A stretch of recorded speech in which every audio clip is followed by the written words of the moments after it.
Amy?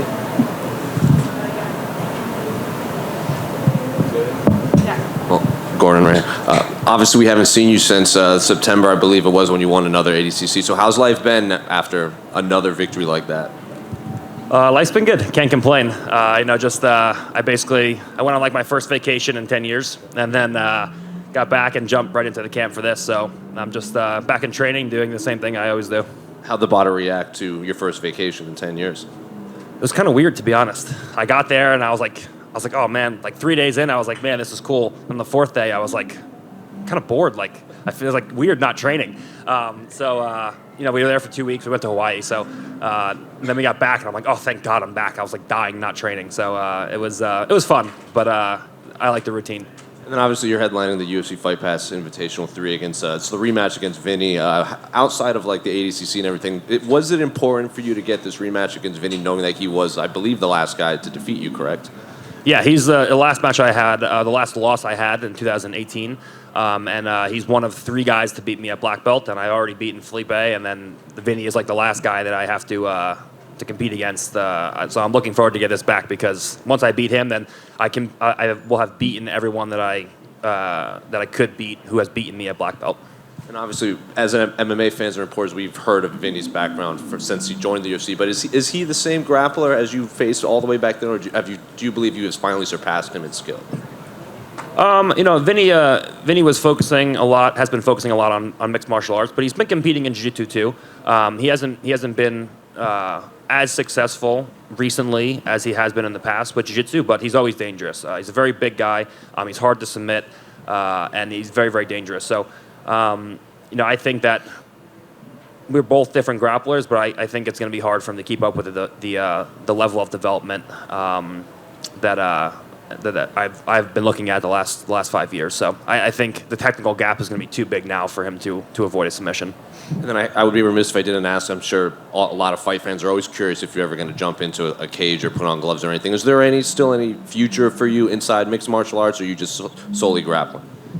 Yeah, maybe if one of my teammates actually win an ADCC Absolute, and I can just kind of like give it to them. To be honest, John has never been wrong. Like our coach John has never been wrong on much, and he seems to think that I should stick with grappling. So it's hard to argue John, man. He's always giving me advice, and like either 3 years later, 5 years later, I'm like, man, John was right.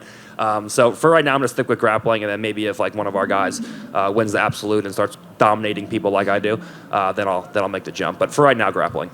Is there anyone from your team coming up that you believe could win Absolutes in the future? Yeah, for sure. I think Nicholas Marigali is a strong candidate. He's been training, no-gi for 6 months, and he took silver in the Absolute this year against Yuri. I think Giancarlo Bodoni is another one who's super, super tough. He won ADCC on his debut this year. Luke Griffith is very young in his competition career. He's only a brown belt, but he went toe-to-toe with Yuri, who won the Absolute. He's going to be super tough. He's going to give a lot of people problems in the next few years. There's a lot of guys that I think that could win, but those 3 guys have proven in competition already that they're at that level. And there's some other guys like Oliver Taza and Dan are very tough in the gym. They just have to prove it. They have to prove what I know to everybody else in the world on the competition stage. Hey, Gordon, right over here. I'm curious, can you speak on, was it just timing with your health and that it just didn't work out timing-wise for the one championship and everything else? We heard that you just were no longer under contract with them after signing a couple years ago. Yeah, so I actually felt super bad about this, because I signed the contract with one, and then then COVID happened, and then before I was able to compete, my stomach just got so bad that I stopped competing completely. By the time I was actually ready to compete, we're in different places with the contracts and everything, we didn't re-sign the contract. So I felt really bad about that, because I was trying to do as much promotion as I could for them while I was sick, because I signed the contract and then I never actually got to compete. But I talked to Sean Trade and talked to one, and I'm happy to. I actually want to do a match. I've wanted to do matches for one for a while. I want to grapple everywhere. I want to grapple everybody. I want to see the different looks. They have a lot of Sambo guys over there, guys who don't necessarily compete in jiu-jitsu. So I want to compete against everybody. Now, obviously, being part of jiu-jitsu, most people know who you are. Having that UFC brand and being part of the UFC Invitational, I mean, do you notice just an uptick in the attention? Like, oh, like this is the guy if they don't follow jiu-jitsu. And have you just seen a bump in your social media or anything else like that? Yeah, I think that this is a big jump, not just for me, but for the sport as a whole. I think that the crossover. First it was a crossover between wrestling and jiu-jitsu, where you kind of got the wrestling fans into jiu-jitsu and vice versa. But now you're having the crossover between mixed martial arts and jiu-jitsu. So I think this is going to kind of catapult us. I think ADCC was the first step. I think having 13,000 people watching a live event for 2 days straight was huge for us. And I think that the UFC partnership with grapplers is kind of catapult the sport into a new realm. So I'm very excited to see what happens over the next couple of years. Thank you.